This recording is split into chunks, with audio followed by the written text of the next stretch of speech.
Warning: this is a Katawa Shoujo playthrough. Some content may be inappropriate for kiddies. Previously on Katawa Shoujo. I was about to make the same joke. Ah, a girl on my arm. This is exactly what we were trying to get to. Are you a mind reader? Is that your disability? How unique. Hisho, this is Akira Satao, my older sister. Okay, so it is a sister. Wanna go see some more of the festival with me? Maybe. Oh, to see. Gotta go see. Oh, I get. Blind jokes. Resting my hand on her shoulder. Oh, we're going there. We're going there, my peeps. Feel my fries. But I'm half Japanese, half Scottish. Yes, I was right. So Shizune and Lilly are cousins? And our story continues. Hey, everybody out there in YouTube land, Jake. The OneManBand is back again in Katawa Shoujo. I don't know what it's up with me and playing this game late at night when I really should be sleeping, but it's when my mind is really working, is in the evening, so I guess that's when I play this game. But anyway, in the last episode, we went to the city with Lilly and met some of her family. We learned that she and Shizune are actually cousins, and we're also buying a present for Hanako's birthday. So, in a little while, we came to a small shop beside a convenience store. For once, the store windows aren't full of electronics and computer games, but dolls, stuffed bears, and all manners of wood-carved oddities. So it's one of those shops. Ulthio's Antiques. An antique shop? Well, if there's anything in this town that'll suit Hanako, I guess it'd be here. I reach for the old-looking door handle, but pull back at the last minute when I realize my companion's gone adrift. Not coming in?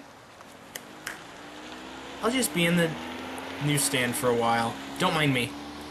His voice makes it painfully clear that he has zero interest in what's in the store, and that he doesn't feel obligated to follow me.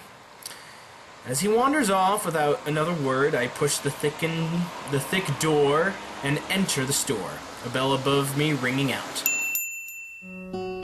The musty smell of old books and wooden shelves is, distinctly...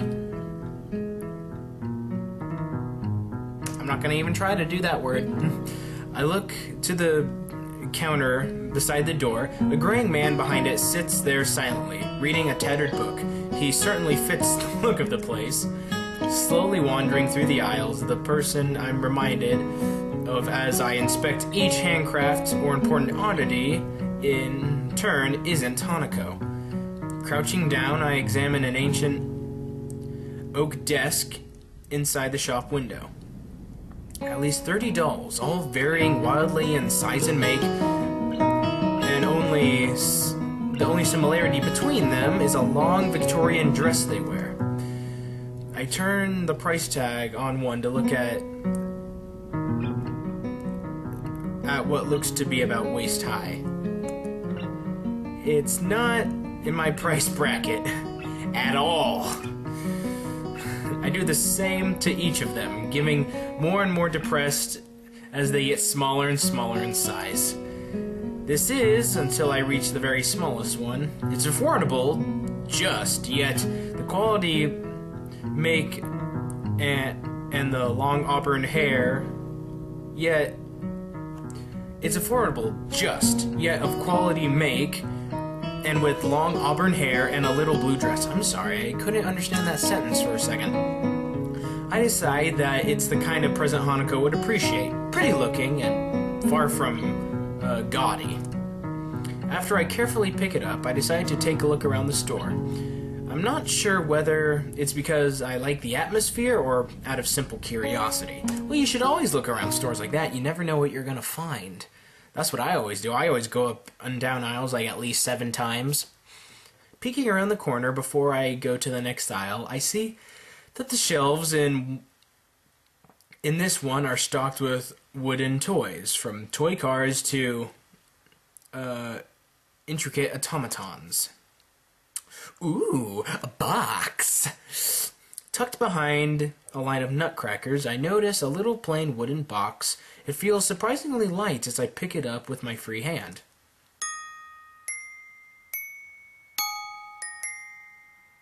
A music box. I love music boxes. I mean, if I had a music box, it'd just be... that'd be it. The lid only needs the smallest movement to pop open, and a little metal drum inside begins to rotate immediately. For seconds on end, I simply stand there listening to the palm-sized melody. As it plays, I take the tiny price tag in my fingers and bring it up to my face. The musical cursive writing, the minuscule cursive writing, taking some effort to read. It's affordable. Sort of. What do you mean, sort of? Grimacing slightly, I close the lid and make my way to the counter with the doll and music box in hand. Alrighty, this is where all our money is going, because once we got girls in our life, we don't got no money. Ah, old grandpa. When I lay the two on the counter, the man behind it sits up and takes stock of them. He doesn't hide very well his surprise that someone of my age buying them. That was like, I'm sorry about that. But anyway, that was like when I went to Target the other day to buy the new My Little Pony Equestria Girls movie. I'm a brony, if you didn't know that. And it's funny because I put it on the thing to be like rung up. And the person asked me if I would like it gift wrapped because, you know, it's kind of that season. It's almost Christmas, stuff like that. And I'm all like, no, don't think I'm buying this for myself? It was just so hilarious. Anyway, it's painful, but I hand over the money for the two and leave the store with my small homage bag in hand. Goodbye, Grandpa! Hideki begins being there takes me by surprise. Oh, hi. I thought you'd be at the newsstand. Akira gave me a call. She's waiting for us at the fountain with Lilly. At least that solves the issue of trying to find them again. We head off back to the fountain. Hideki, his emasculate posture and presentation, despite his appearance, makes for a strange contrast even as I walk. They don't look all too excited to see me. Lilly and Akira stand there waiting for us, their faces hard to read. Hey, you ready to go, shorty? Hideki's mood seems to improve as he rejoins her. See you, Lilly. Hishio. Tell Hanako I said happy birthday. Okay, we will. Bye-bye. Goodbye, Akira. And with that, the two disappear from the facade into the fracas of the afternoon city crowd. Turning to Lilly, I notice she's carrying a small bag. It's now that I realize why her disposition felt different from before. While Lily's typical, the type to wear her emotions on her sleeve, her expression and tone are clouded and difficult to read. It's more than a little off-putting, but given the effort she's making to hide her emotions, I doubt she wants to be cornered on why she's feeling this way. Already bought Hanako a present? Yes, have you? Yeah. Shall we head back to the bus stop then? Okay. There should be a bus back to Yamaku pretty soon. And with that, we begin to walk. She doesn't look happy. It's not cool. If you're not happy, I'm not happy. We're all not happy. It feels strange compared to before. Lily's hand on my forearm seems unusually tense, and the whole atmosphere is extraordinarily awkward. The silence continues for a long while. I really don't like seeing her like this. Well, neither do I. Neither do you guys, I bet, because it ain't fun to look at. Hanako's birthday party is going to have to be held earlier. Is the 4th going to be alright for you? I have no other possible obligations anyway. So I reflexively nod, but she can't see that, because she's blind. Only afterwards do I remember that doing so is pointless. I quickly answer, so by speech. She tries to collect herself, a task that looks almost pitiable in how plain it is to see how distant her thoughts are. Sorry, Hishio. You said the bus would be coming soon, right? That's right. But now that she said that, I have no idea. Actually, do you have anything to do later today? I don't believe so. Why do you ask? This is the point where I'd normally take your hand and rush you somewhere, but even without that, you'll have to trust me, okay? What are we doing? I take her hand gently and gently lead her on, her distant face replaced by one of mild surprise and curiosity. As the waitress sets the cup of tea and coffee that I ordered onto the table, I thank her before she takes her leave. Oh, so we turned this into a secret date. I see that. Oh, Hishio, you sly dog. Truth be told, I really lucked out in finding this cafe. I didn't really know where I was going. Rather, I was just looking for any cafe that looked relatively nice. Having managed to recover a little, Lilly tentatively sips at her cup as I take a long gulp of my coffee in front of me. As I hoped, her face lightens up as she realizes what flavor it is. What flavor is it? What flavor is it? Ah, this is wonderful. Hishio, how do you know that this was? I'd asked for French vanilla black tea, hedging my bets that it would be her favorite flavor, or at least one she liked. While I don't really know how much about tea, it sounded like one she might appreciate. French vanilla black tea. That is so just obtuse. On the basis of her liking vanilla ice cream, a tea connoisseur, I am definitely not. It was a lucky guess. You really like tea, don't you? She puts her teacup down and gives a tiny nod. That familiar small smile, thankfully, perched on her face once again. Drinking ice. I almost said iced tea. Drinking tea is calming, I think. With the amount you drink, you should be. Are you sure you're not addicted to it? Caffeine's addiction's pretty common nowadays. Did I ever say I wasn't? Oh, you funny. She lets out a giggle as her head drops.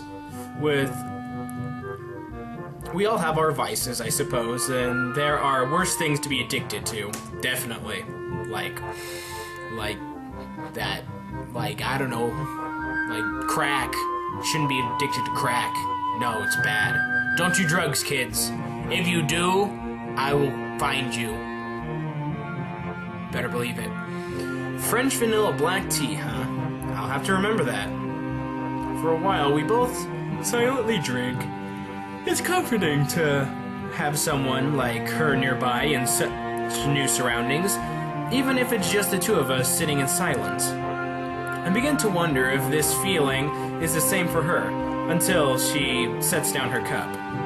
Hishio, do you mind if I ask you a slightly odd question? It all depends how odd it is. That depends on the question. Me and Hishio, we're just in sync. Maybe bye. I was wondering what your favorite color is. Everyone has one after all. I don't see the logic in this question. She's blind. How would she know what color even looks like? But, whatever. I almost replied before realizing why the seemingly mundane question is actually quite strange. My favorite color, but she gives a pouting look, wanting me to answer anyway. While the answer seems unavoidably wasted on her, there isn't any harm in giving it. I've always had a thing for green. I say that's my favorite. See? Me and Hishio in sync. I like green too. Green it is. What things do you think of when contemplating that color? I suppose grass fields, the trees in summer, the army as well with camouflage. Men always seem to like the military. Well, you know, we just have a unsatiable urge to fight and beat the crap out of one another. But that sounds like a nice color. A very nice color.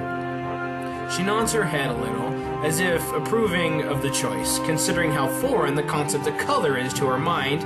Labeling it by association seems reasonable enough. If everyone has a favorite color, then what's yours? White. I'm told that it's the color of snow. And of ice cream. Well, some ice cream. The best ice cream. You know better than me then. If you only like that color because it's your favorite food, I guess white is nice too, though. White is not a color. White is not a flavor. And speaking of colors, it'll be getting dark soon. Let me help you up. Lilly offers her hand, which I take in mine and help lever her up from her seat at the table. Its softness compared to mine takes me off guard, as I'm really not used to such casual contact. It doesn't seem to bother her at all, though. While it seems obviously why, it feels like just one of those ladylike aspects to her. As her hand moves to her pocket, I quickly cut her off. Don't worry, I'll pay for this. With the money I don't have. Because I spent it all on stuff. Oh, thank you, Hishio. She gives me an earnest smile at the gesture, a reward much greater than that of her words. By the time we step off the bus, it's well and truly dark. We make our way up the hill in silence, both of us behaving a little awkwardly, probably because of the day's events. While I'm still concerned over Lily's withdrawn nature after meeting with her sister, the fact I managed to cheer her up even slightly feels like a personal victory. But it feels like the air between us has changed. Maybe it's only a bit, but it's something I don't like either of us realizing. I don't think either of us realized before. Was that a date? That was a date, wasn't it? Well, if you wanted it to be. It was. That doesn't elude us. That doesn't elude either of us. The question's answer being so self-evident as to be rhetorical. Awkward as it may be, I don't think this feeling is bad. In fact, quite the opposite. I don't know what it is. I certainly can't be sure, but it feels like something a little more than friendship. Understanding? Empathy? Searching for words to adequately describe it is different. Nonetheless, would you like to do this again sometime, Lily? Without shopping for presents? Maybe? The tentative question is met with the same look from Lily as before. Her pale skin makes a rosy tint of her the rosy tint of her cheeks just slightly more noticeable, and her face, though still pointed to the street ahead of her, lowers just a little. Okay. Score! Heck yeah! Yes! So, that's, what? That's first base? I don't know. I don't know what the bases are. I know, well, kinda. I kinda know second base and third base. But enough of that. I think that is a good place to end the episode here, guys. Like and favor you've enjoyed, subscribe, of course, and I'll see you guys next time. I'm out there in YouTube land. Be a nice person. Tip those waitresses of yours. Yo-yo!